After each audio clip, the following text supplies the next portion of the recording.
This is a short presentation on Siksastaka, 8 verses written by Chaitanya Mahaprabhu. These are unique in that these are the only works accredited to Chaitanya Mahaprabhu. He never wrote any long things like Rupa Goswami or Jiva Goswami. He just wrote, apparently he wrote this, and this appears at the end of the Chaitanya Charitamrita. This has become very famous as these verses. So as the title suggests, there's 8 verses. Astaka means a work made out of 8 verses, and he gives some teachings in that, shiksha. They're famous, and also we recite them every day. It's something we should know about. Bhaktivinoda Thakur has written several little explanations of this also, very interesting. One of them is a work called Bhajana Rahasya, which is ultimately, we say, a Raganuga type work, but in this he goes through each verse of the Siksastaka and explains it. And he has some unique way of also correlating this with the stages of bhakti. So we know the stages of bhakti. These are also mentioned in the Nectar of Devotion, Rupa Goswami in the first part. So we have these different stages: Shraddha or faith, Sadhu Sangha, association and mercy of devotees, Bhajana Kriya, doing the activities of bhakti after getting taught how to do them purely by the devotees, Anartana Vritti, the stage of removing all the different obstacles to bhakti, Nishtha, steadiness, Ruchi, taste, Asakti, attachment, Bhava, first realization of the Lord, and Prema, final realization of the Lord. So these are the general steps that are described, of which Vishnu Chakravarti says, actually, if one commits no offenses, then these stages are not so distinct, and the devotee goes very quickly from Shraddha up to Prema. But in other cases where there are offenses, then we can distinguish these stages quite clearly. So, these are the stages, and Bhaktivinoda Thakur does 2 things. One is, he equates chanting Hare Krishna with these stages. So the first Hare Krishna is with faith, Hare Krishna. Second one was Sadhu Sangha, Bhajana Kriya, Anartana Vritti. And then we have Krishna Krishna, Nishtha, Hare Hare, Ruchi, Hare Rama, Asakti, Hare Rama, Bhava, Rama Rama, Prema and separation, and Hare Hare, Prema in union. So he equates the Hare Krishna mantra with the different stages, plus of course he gives a different separate stage at the end, separation and union as part of Prema. So in this way he analyzes the Hare Krishna mantra in terms of the stages of bhakti. And then he also begins to equate the verses of the Siksastaka with the stages of bhakti. So here he talks about in his introduction, the pastimes of Krishna are related to the Siksastaka. By bhajana, using these verses, the pastimes will gradually appear. So, therefore, we can use these verses as part of our sadhana and go through the different stages, meditating on the different verses. First meditate on the first verse for some days. Then with the second verse, one should become expert. With the first 4 verses, bhajana should become mature. With the 5th verse, one should accept the siddha deha. This is where there's crying and hair standing on end, and take shelter of Radha's lotus feet in that body. Starting in this way, one gradually advances. Meditating in the 6th verse, the anarthas are further destroyed. one becomes qualified for the Siddha Deha. If without qualification one meditates on one's Siddha Deha, opposite mentality will arise without Shakti. If one desires perfection, follow the sequence. When on receiving a Siddha Deha, one meditates, one will easily attain joyous service through the 8 parts of the day. Meditate on Siksastaka while performing Smaranam and Kirtana. Gradually the service during 8 parts of the day will manifest.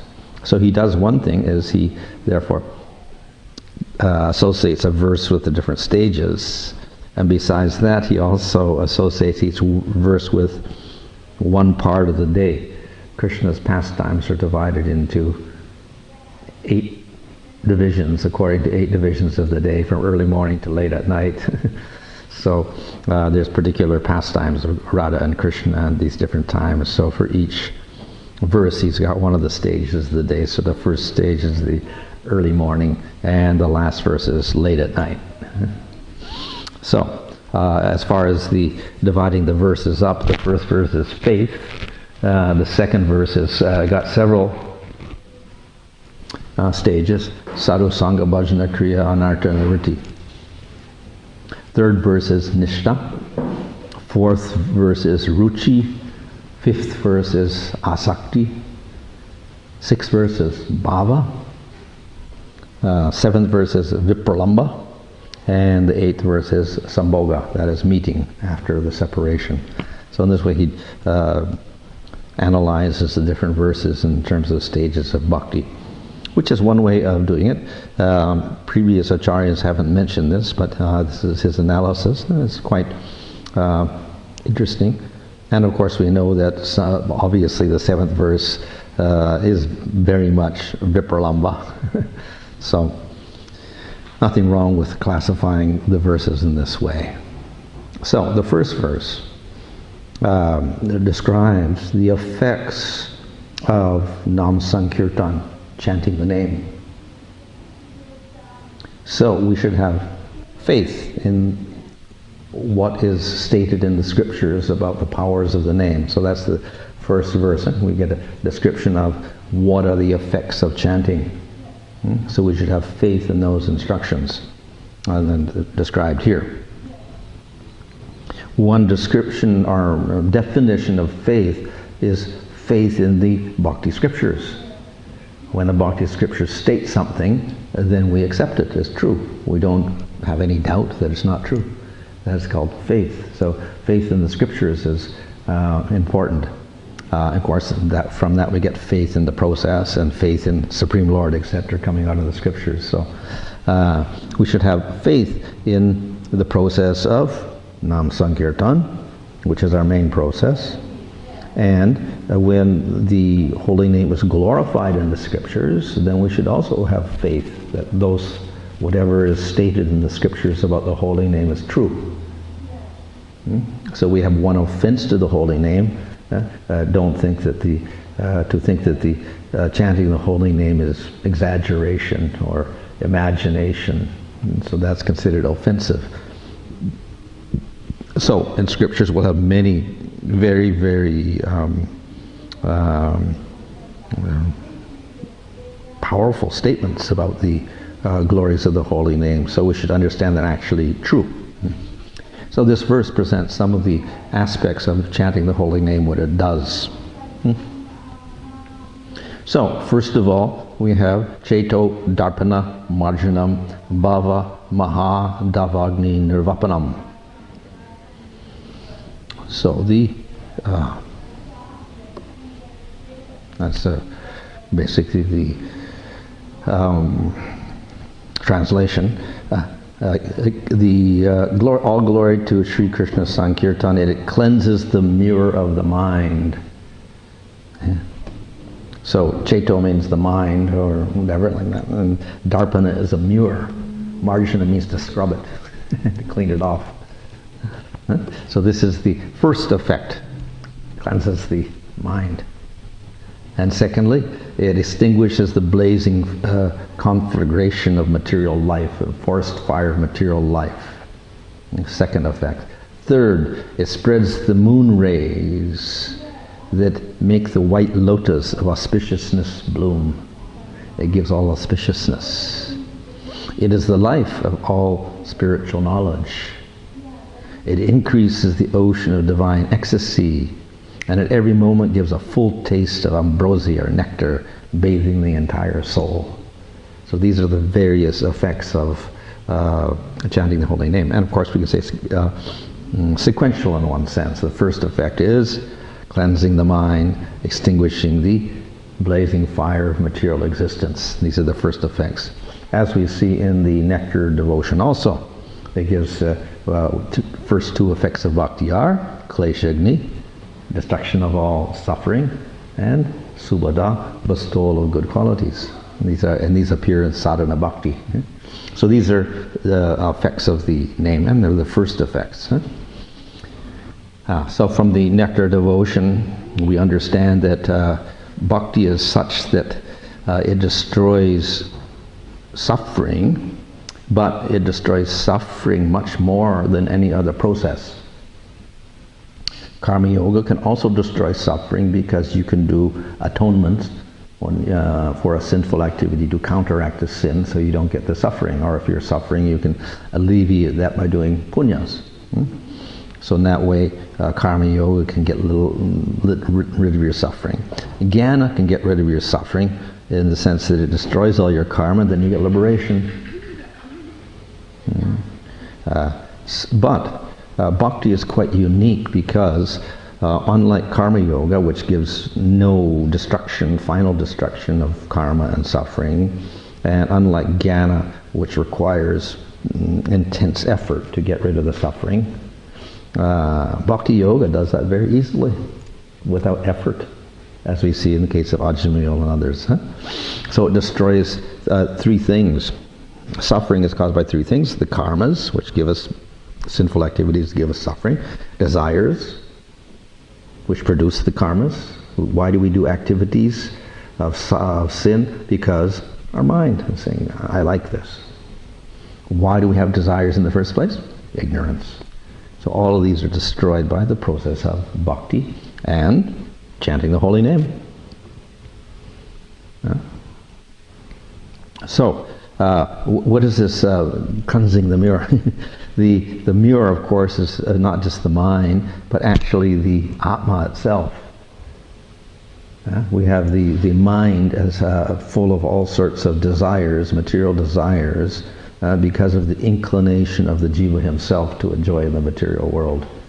So the process of chanting starts to get rid of everything. It gets rid of the karmas, the desires in the mind, and ultimately the avidya that rests within the jiva himself, because the jiva is bahirmukha, opposed to the Lord. He doesn't want to recognize the Lord. That's his ignorance. So the process of chanting does the opposite. It removes the ignorance and the desires and the karma, etc. So in this way the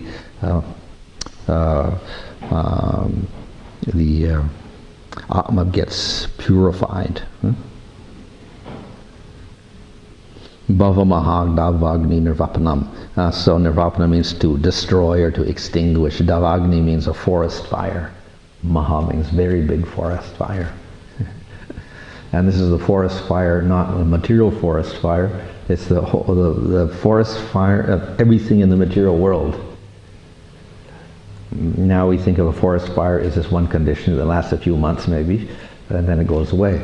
But according to scripture, the whole world is always a forest fire, even when it doesn't look like it's a fire. The whole thing is a forest fire because we're accruing karma, and we're suffering, and we're getting another body, and coming back, and again we're suffering in the material world. So all the jivas in the material world are in the forest fire of existence. And process of Harinam, chanting the holy name, extinguishes this forest fire. It is very difficult to extinguish a forest fire. They were struggling in Australia for many months, and they couldn't control the forest fires. They're so hot and uncontrollable. And they're like a living entity that goes here and there and spreads everywhere. Very difficult to control the forest fire. So very, very difficult to get rid of material existence. And that's why life after life, the jiva goes on taking another birth. what we call samsara, repeated birth and death. And we say, he takes, what was his first birth? Anadi, no beginning. Goes on. Every life of Brahma, he keeps going through cycles of birth and death. Or so many, every universe he continues birth and death. So very difficult to extinguish the fire of material existence. It can be done with jnana and yoga. If you practice properly, then you can get liberation and destroy the fire. But the process of bhakti does this very easily. Just as Ajamil got all of his karmas destroyed just by chanting the name of Narayan once. So chanting Narayan's name once can destroy the fire of material existence. So what to speak of chanting Hare Krishna, the name of Krishna and Radha. Very, very powerful. So this is the effect of the name. Gets rid of all the desires and ultimately wipes out the whole material existence, including our karma. Very, very powerful process. So as it was explained in the Nectar of Devotion, klesha or suffering consists of avidya or ignorance, desires, papabija, and the actions of sin which create reactions. And all these are considered to be suffering. So the process of chanting Hare Krishna gets rid of all of these things. And you outroot them all, then you're free. You extinguish the fire of material existence by chanting the holy name. And unlike karma or jnana and yoga, it is easy. And unlike karma yoga, it is eternal, not temporary like karma yoga. So these are some effects of the holy name, chanting the holy name. This is just a quotation from the Srimad Bhagavatam, Canto 6. There's no better way for those desiring liberation to cut the bondage of karma than chanting about the Lord. Because by chanting, the mind does not again become attached to material actions. By other processes, the mind again becomes contaminated by rajas and tamas. So here the holy name is glorified as being the most effective way of getting rid of material attachments. Another verse from the 12th canto of Bhagavatam. When people properly glorify the Supreme Lord or simply hear about His power, the Lord personally enters their hearts and destroys unlimited misfortune. Just as the sun removes the darkness or a powerful wind drives away the clouds. So the Lord Himself participates in this whole action of Sankirtan and destroys misfortune and the karma and sins, etc. Shreya Kaira Chandrika Vitaranam. Vitaranam again means to destroy. It spreads. Distributes. And Chandrika refers to the moonlight.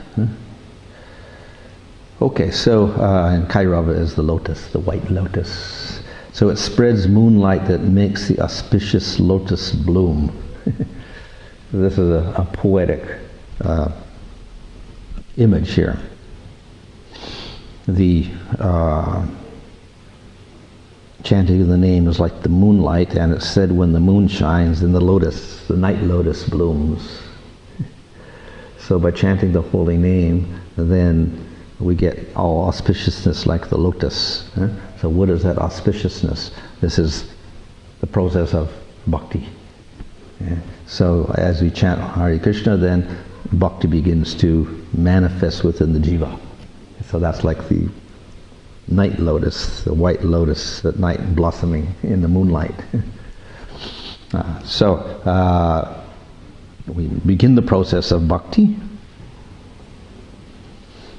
Here's a nice verse from the Padma Purana to describe this auspiciousness of bhakti. This Harinam is the most auspicious of all auspiciousness, sweeter than the sweetest, and it is the eternal transcendental fruit of the creeper of Vedic knowledge. O best of the Bhrigus, the holy name awards liberation if chanted even once without offense. whether with faith or negligence. So therefore the name is, even if it's chanted accidentally, that's like negligence, or with faith, as long as there's no offense, then very quickly karmas are all gone, and it becomes the most auspicious event for the jiva. So that's Mangala, Mangalanam, the most auspicious of everything auspicious. And additionally, it's the sweetest of everything sweet. And it's the highest fruit on the desire tree of the Vedas. Okay. So the white lotus begins to open, bhakti, and vidya vadu jivanam. It is the life of knowledge, or it manifests knowledge very nicely. And the knowledge is like the vadu, or the wife of Nam Sankirtan. So in other words, when we perform bhakti and we chant the holy name, spiritual knowledge manifests very nicely to the jiva. As I said, our position in the material world of klesha, or suffering, is caused by the karmas and the desires, and then finally avidya, which is ignorance. So by the process of chanting the holy name, avidya is destroyed, and in its place we get vidya, knowledge, to replace the ignorance. So this arises through the process of chanting the holy name. O best of kings, if you want to achieve the highest knowledge by which you may attain the supreme abode, then perform Govinda Kirtan with firm faith. This is from the Garuda Purana. So this is Param Gyanam, highest knowledge. Yeah. So we have different types of knowledge. All the scriptures are knowledge, but then we have Karma Yoga, which is at the bottom. Then we have Jnana and Yoga, and then finally we have Bhakti at the top. So this is Bhakti is the highest knowledge. So when we chant the holy name, then this knowledge is gradually revealed to us. The highest knowledge of Bhakti is revealed to us. Yeah? And what does the highest knowledge do? It lets you attain the supreme abode, Goloka. If we don't have the knowledge, we cannot attain. If we have the knowledge, we get it. So that's what we do need, some knowledge, scriptural knowledge, etc. But this is, becomes stronger when we chant the holy name. Then that knowledge of scripture actually becomes very strong within us.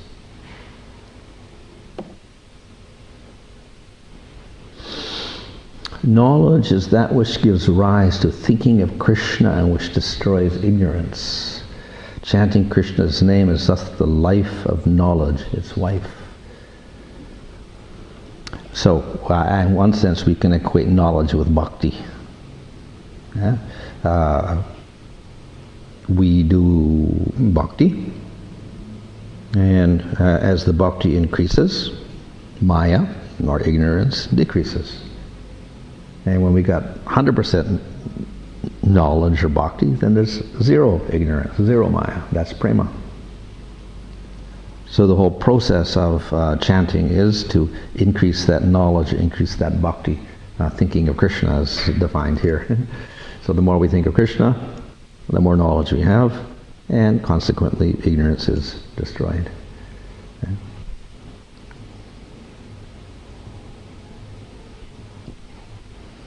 Ananambudi Vardhanam. Vardhana means to increase. Ambudi is the ocean. Ananda is bliss. So it increases the ocean of divine ecstasy or bliss. So not only does chanting destroy the fire of material existence, etc., and give us knowledge, but it gives us a positive experience, not just a negative experience of destruction of material world and karma. It gives us a positive experience of bliss or ananda.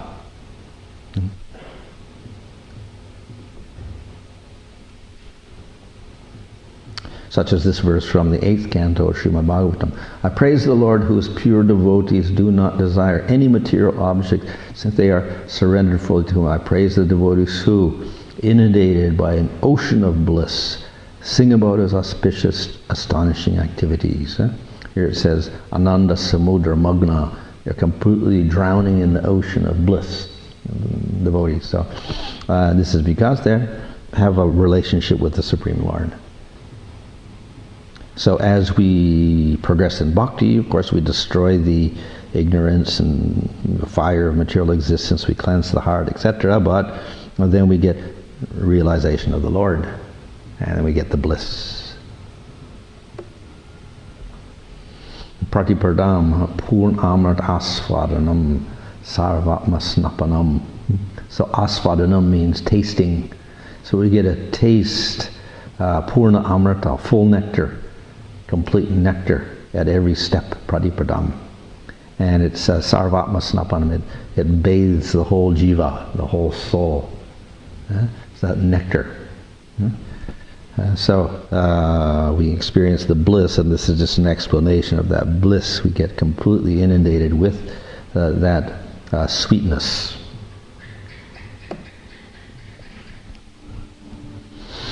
The devotees are filled with bliss, and their bodily hairs stand erect when they hear the name Krishna. I bow down to the feet of those devotees who are expert at liberating the people drowning in material existence. So at every moment the devotees get this experience of bliss. So, as I explained, this verse explains the effects of chanting the holy name, and we should have faith that this is the power of the name. It can do all of this, from the first effect to the last effect. And if we have that strong faith, then we can advance nicely in performing our devotional service. This is also quoted in the Nectar of Devotion, but it's from the Naradiya Purana. Those who are strongly attached to understanding the absolute truth quickly attain the perfection. So nirbandhani mati means strong attachment or great faith. So if we have great faith in the verse that describes the glories of the holy name, then we can get our perfection very nicely. This is a quote from Hari Bhakti Vilas that describes chanting in general. One must have a pure heart, control the mind, must be silent, one must affectionately remember the meaning of the mantra, one should have steadiness and patience. This is the cause of success in chanting. This actually is related to chanting mantras, that is the deity mantras, but we can also apply this to chanting Hare Krishna, though there's no real rule that you have to do this, because even if it's chanted accidentally, the name gives good results, like Ajamil. So even if you don't know the meaning or whatever, it has effects. But if you can chant nicely, with attention, with purity, not thinking of other things or talking about other things, and you understand the Hare Krishna means Krishna and Radha, then you can have success in your chanting.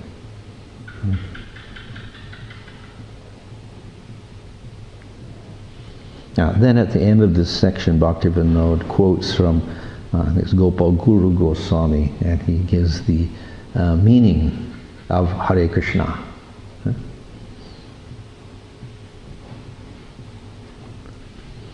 Because he takes away ignorance and its activities, Harati means to take away, he steals the mind of Krishna. So Harati also means the Lord who steals, or Hara means the potency who steals Krishna's mind. And so she's called Hara. And when we call out to Hara, it becomes Hare. Just like Radha becomes Radhe. Or if we say Ganga Devi, we call out to Ganga, it becomes Gange. So we call out to Hara, it becomes Hare. So this is calling out to Radha. Hare can also be calling out to Hari. Hari is means Krishna, and you call it to Hare. It can also be Hare. But in this case, because we're devotees of Radha and Krishna, we take it as Hara, and then it becomes Hare.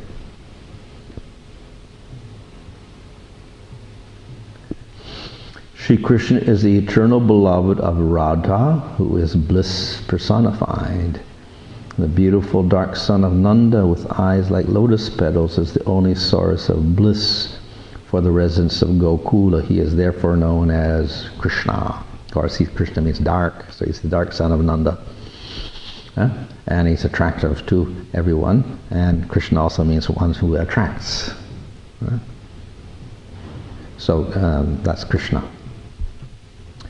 That Sri Krishna, who is the chief amongst those expert in loving affairs and the worshipable deity of amorous pastimes, always enjoys Radha. He is therefore called Rama. Rama means the enjoyer. So Krishna is the enjoyer of Radha.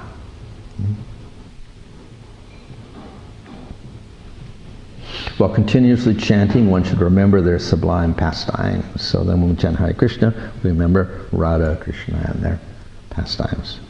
So this is from Gopal Guru Goswami. Okay. So, second verse. So this had different stages: Sadhu Sangha, Bhajana Kriya, and Anarthana Vritti. So, you've expanded your names into so many forms, and in them you have invested all your personal potencies. As Nam Nam Akari Bahuda. Bahuda means many. Nija Shabra Shaktis means all your potency is there in many, many names. No rule has been made about when one can remember them, so you can chant or remember the names anytime. The niyama is not there. That's apita niyamata smarnena kalaha. There's no specific time for remembering the name. Such, O Lord, is the greatness of your mercy, and yet my misfortune is such that I have developed no attraction for your names. Okay. So, the first thing is that Nam Nama Karhi Bahuda, you have many names. Bahuda means many. Okay. So, here we have a whole series of killer of the demon Aga, Agadamana. O son of Yasoda, Yasoda Nandana. O son of Nanda, Nanda Suna. O lotus-eyed one, Kamalanayana. O moon of the gopis, Gopi Chandra. O Lord of Vrindavan, Vrindavanendra. O merciful to the submissive, Pranata Karuna. Krishna. You have mercifully manifested in various forms. May my attachment to you be greatly increased. So in other words, Krishna has many names. That's Bakuda. And in each of these names, there is great power.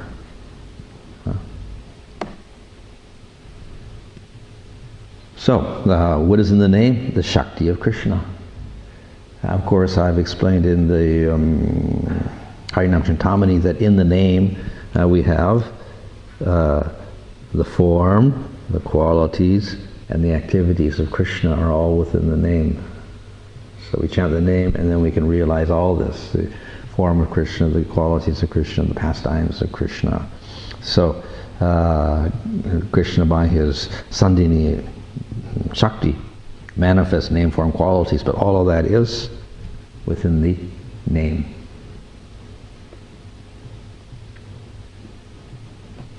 Whatever potency to award auspiciousness and destroy sin may be found in the performance of charity, penances, austerities, visiting holy tirthas, worshipping demigods, performing rajasuya or aswamedha sacrifices, or in the attainment of knowledge related to the soul.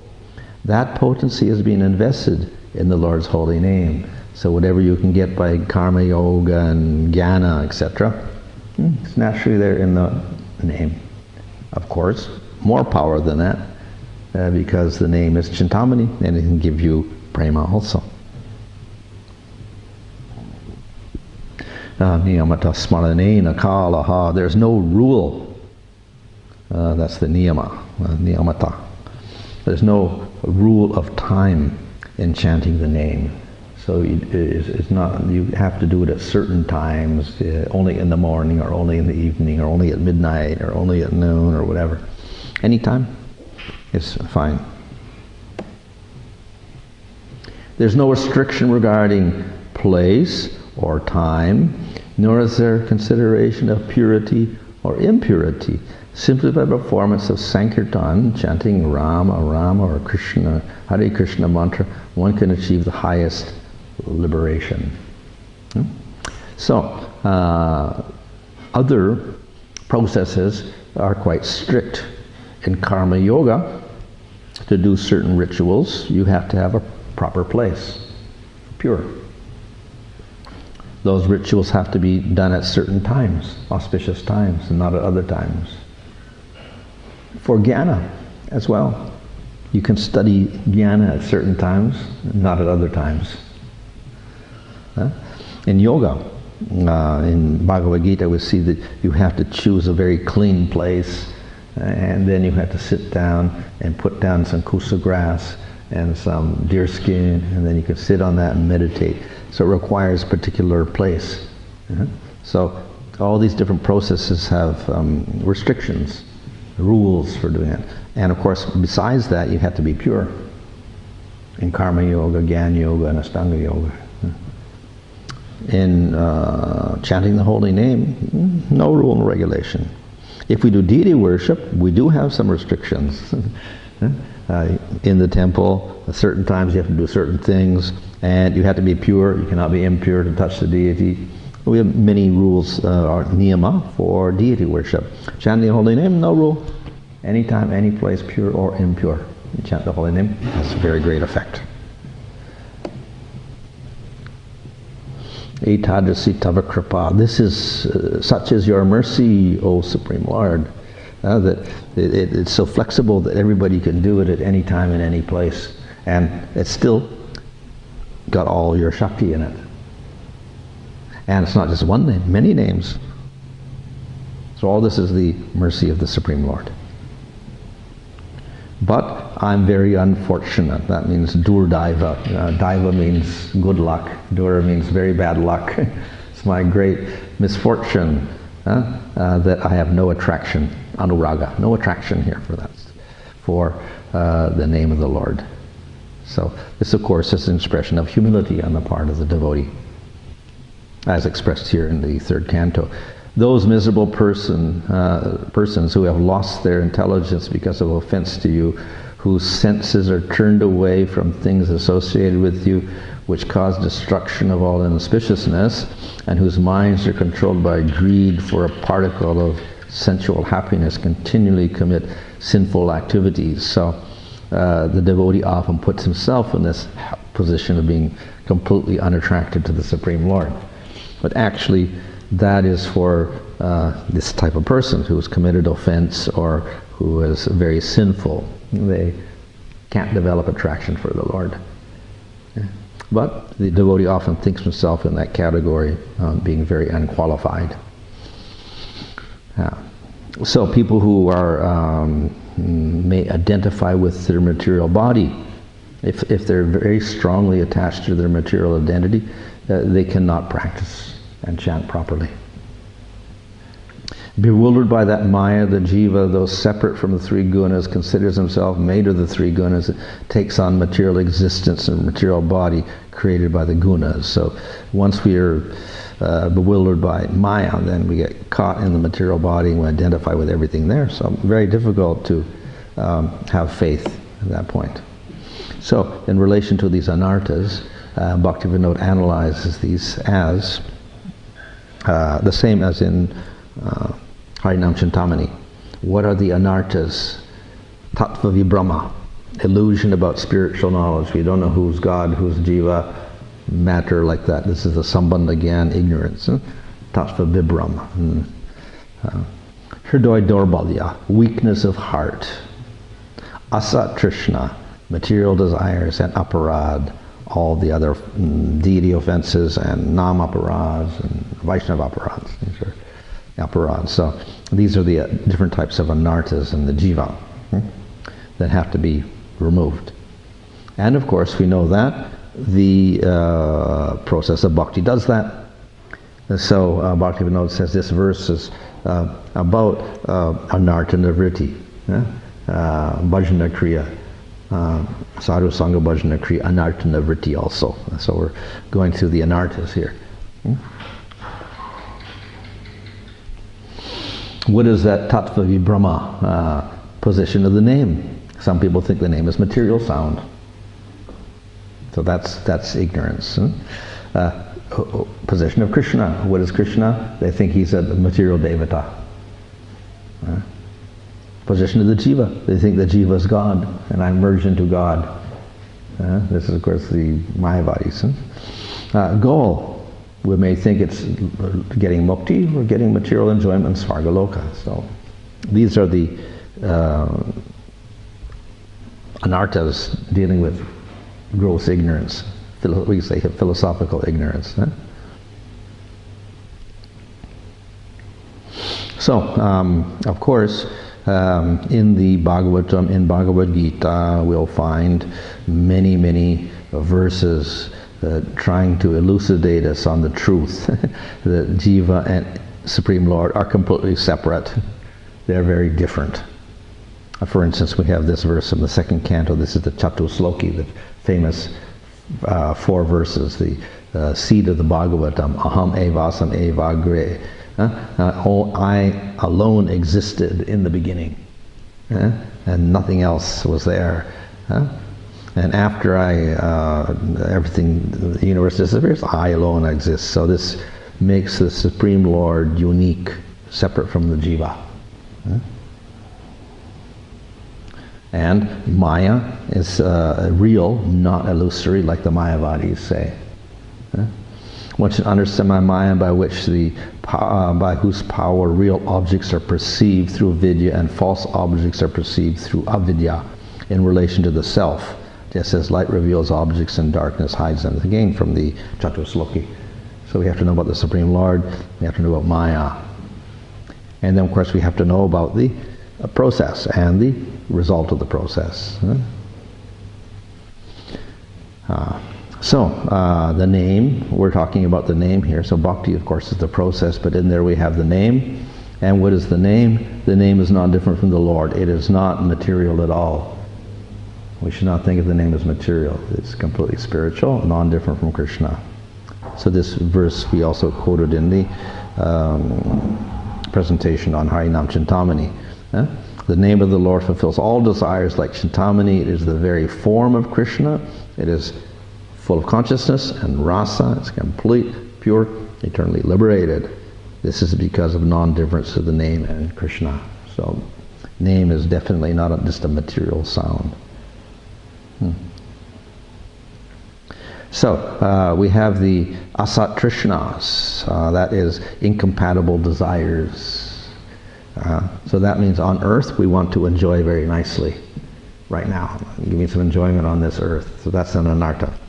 Another material desire is, okay, maybe I can't get so much enjoyment now, but I'll strive to get enjoyment next lifetime on Svargaloka.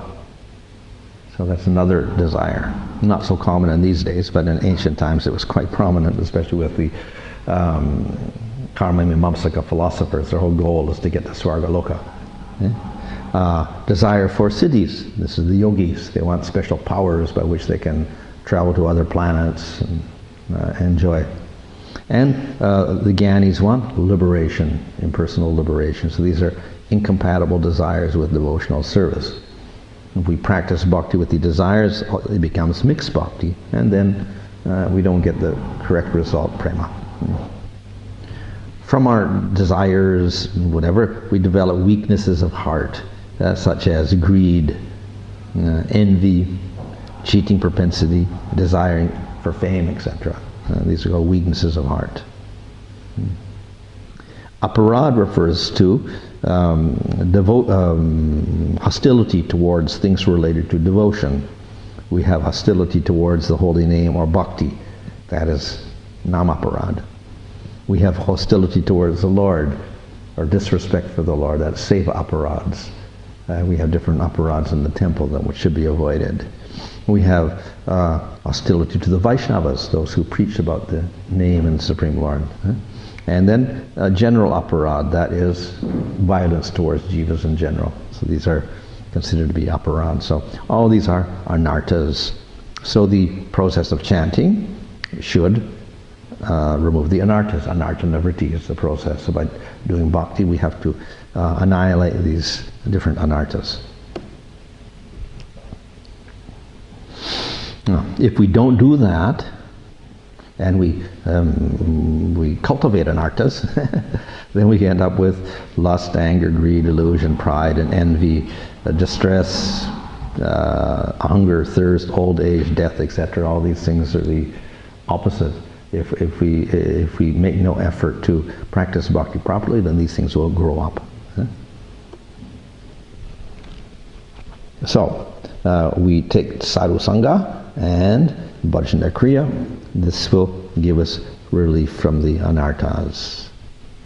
This is stated in the 11th canto. For the jiva averse to the Lord, samsara, consisting of identity with the body and lack of identity with the soul, arises because of his absorption in the material coverings on the soul arising from the Lord's maya. Therefore, the intelligent person, taking Guru as his Lord and very self, should worship the Lord with pure bhakti. So in other words, you accept a devotee or a guru, and then begin worship of the Lord. That's the bhajana kriya. So we need sadhu sangha and bhajana kriya. Then we get rid of all this anarta with the samsara and lack of understanding of our true nature. So in the Nectar of Instruction, we have a little explanation of what are those types of association. We have sadhu sangha, which means association with the devotee. How do we associate with the devotee? So the different types of association are described. Offering gifts in charity to the devotee, accepting charitable gifts from devotees, revealing one's mind in confidence to the devotee, inquiring confidentially from the devotee, accepting food and offering food. These are the 6 symptoms of love shared by one devotee and another. The same types of association will occur between materialistic persons. How do they establish relationships? Same. They feed each other, they give each other gifts, they talk to each other confidentially, whatever. So that establishes material association and material influence. So the devotees use the same principle but with devotees for a spiritual result. So the association is not in coming close to a person, touching a person. That's not the only type of association. It actually means this type of interaction, right? Giving and receiving food, giving and receiving gifts, giving and receiving knowledge or information.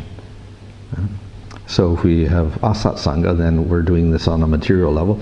If we're doing it with devotees, spiritual, and we get very good effect.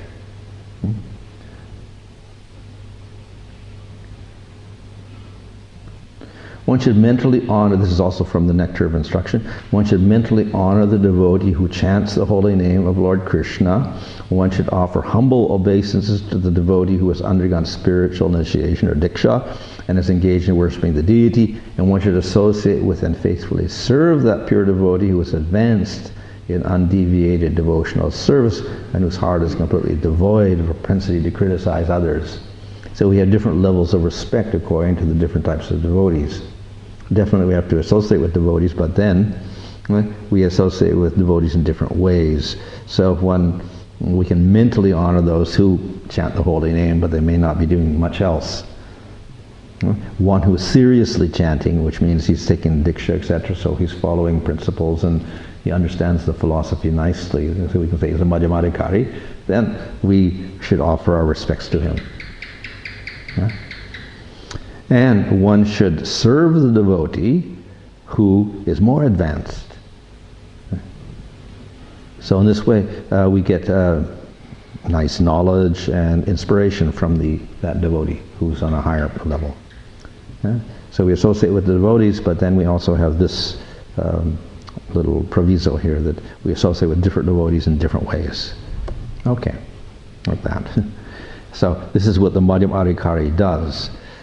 He avoids the non-devotees completely. He gives mercy to the Kanishas, gives them good instructions. He's friendly with the equal devotees, so therefore he carries out these things of giving, receiving food, and giving, receiving information, and giving, receiving gifts, etc. That's the equal one. And then he serves the superior devotees, which is mentioned here last. Faithfully serve the pure devotee who is advanced in undeviated devotional service, whose heart is completely devoid of propensity to criticize others. So this is said to be the key for advancing for the Madhyavadikari. If you can follow these principles of association, then he can advance nicely. Living beings who are entangled in complicated meshes of birth and death can be freed immediately by even unconsciously chanting the holy name of Krishna, which is feared by fear personified. So the most effective way of getting rid of the anarthas is chanting the holy name. Of course, all bhakti does that. Therefore, we have sadhusanga, anartha, nivritti, nishta. So, but all the processes, the most effective way of destroying your anarthas is chanting the name of the Lord.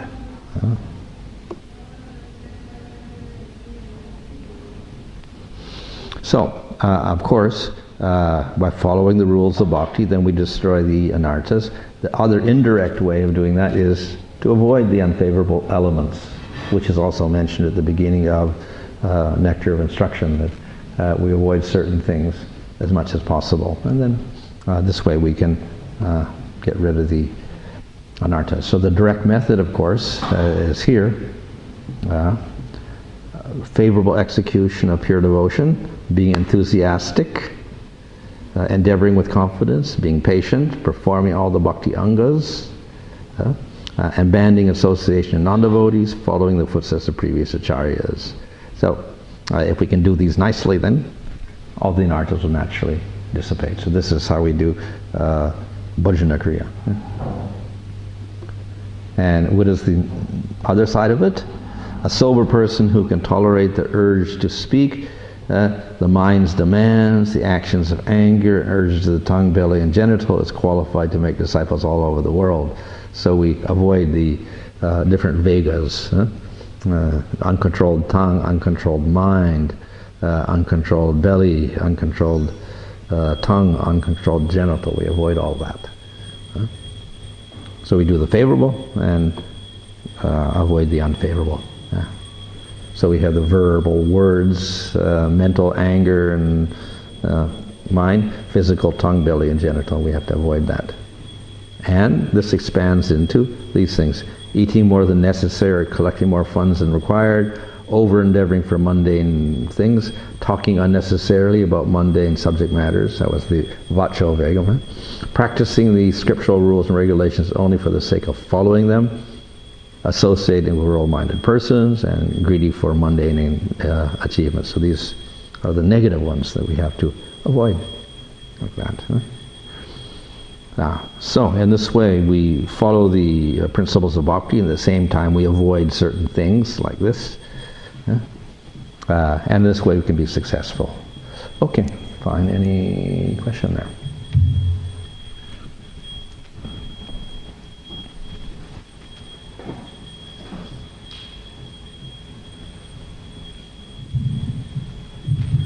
So Mark, you mentioned with the apparatus, so it seems the underlying quality of an apparatus is when there's hostility from the person directed towards the different items, the name, Vaishnava, etc.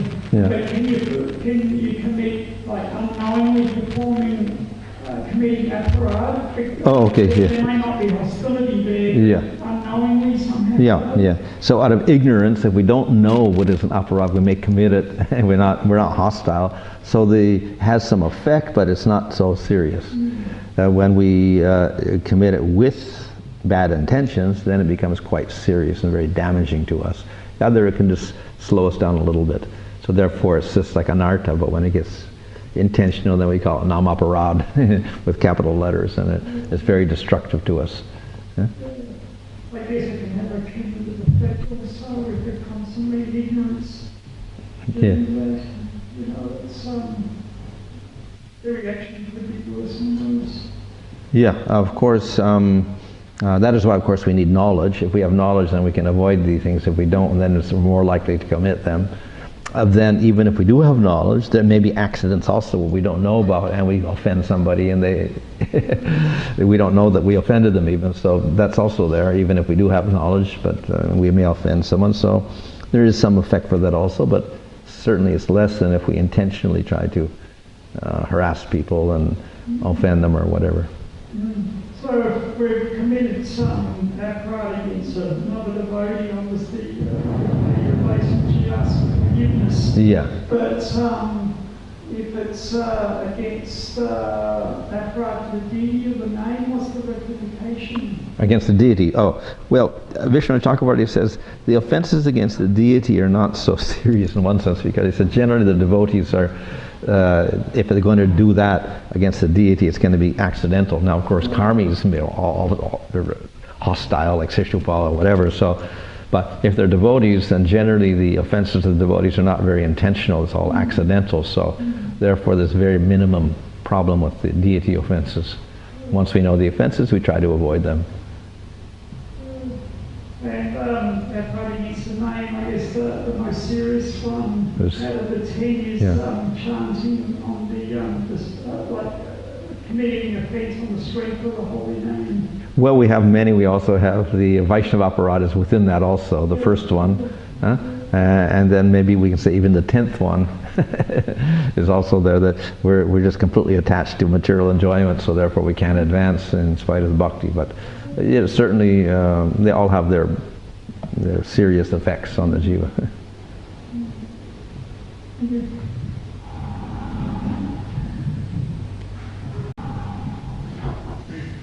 In the verse from Enacting of Instruction, talks about the different respect, giving different respect to different grades of devotees, and yeah. I find it interesting that it goes from just one who chants the holy name, then it goes to Diksha and engaging in deity worship. Yeah. And a distinction of deity worship getting you to the Madhyama platform. It's interesting because in one sense we said that the name is beyond Diksha. Powerful enough to purify us, but I've seen personally, in fact, devotees who try to just do Harinam without deity worship. They're quite unregulated in their behavior and not so consistent. So, but in one sense, we hear that we're actually not qualified to worship the deities properly in the age of Kali, but it's Harinam. But then I see that if you don't worship the deities, oftentimes you're not regulated enough to make advancement. Yeah, so the main process is Nam Sankirtan, and then other processes we do, like Sadhu Sangha, deity worship, Shravanam, so many other processes. But we cannot avoid chanting the holy name, so that's what makes it the main process. Now, as I explained previously, in the scriptures it also says, and in our Sampradaya we say that yes, holy name is independent, but then a lot of people are quite unsteady in their minds, so therefore we recommend they also do deity worship to make them more steady, so they engage all their senses that way. So that is why we have the process of Diksha and deity worship as an assistant to the holy name to make people steady. But the holy name, of course, even if you didn't do that, but you were dedicated to the name, then you could develop independently of deity worship also, but probably it's more rare, but it's also possible. We have many devotees also that don't, they have second initiation, addiction, everything, but They're not worshipping the deity. They're out in Sankirtan or other things and not worshipping the deity particularly. But they're steady devotees also.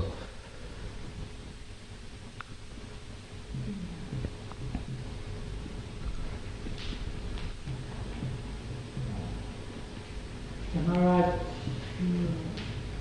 talking about the Mayavadis, you get a little bit of clarification here between Mayavadis and impersonalists. So, the impersonalists, they greet each other on the Narayan, so everybody's Narayan. Yeah. That's the impersonalists, right? So, Yeah. we're all Narayan, we'll go back to Narayan. Immersion Narayan or...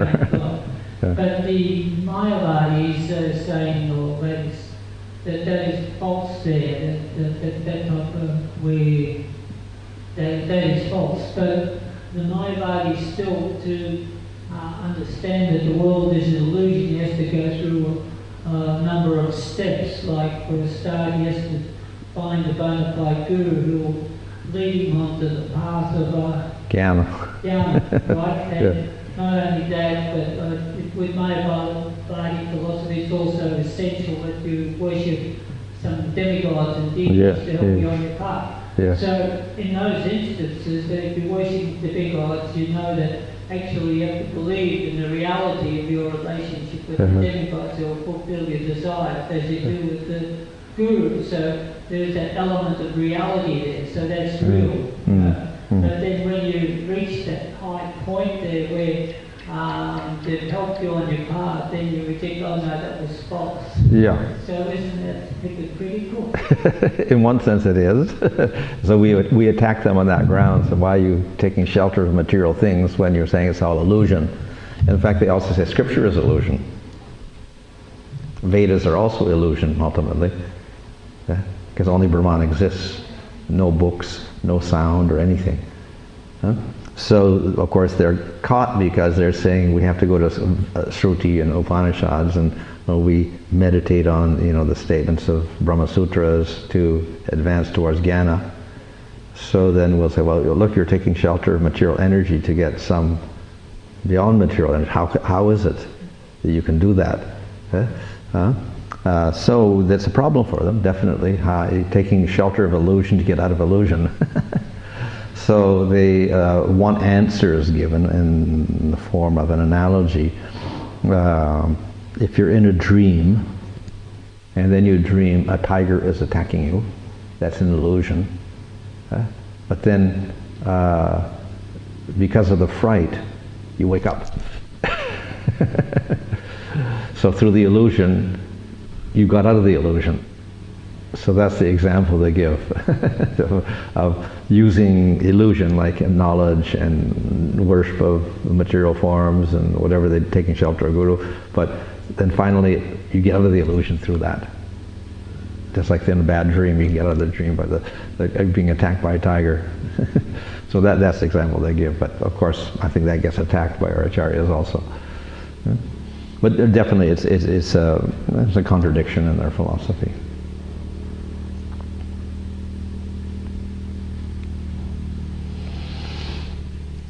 Okay, fine. Hare Krishna.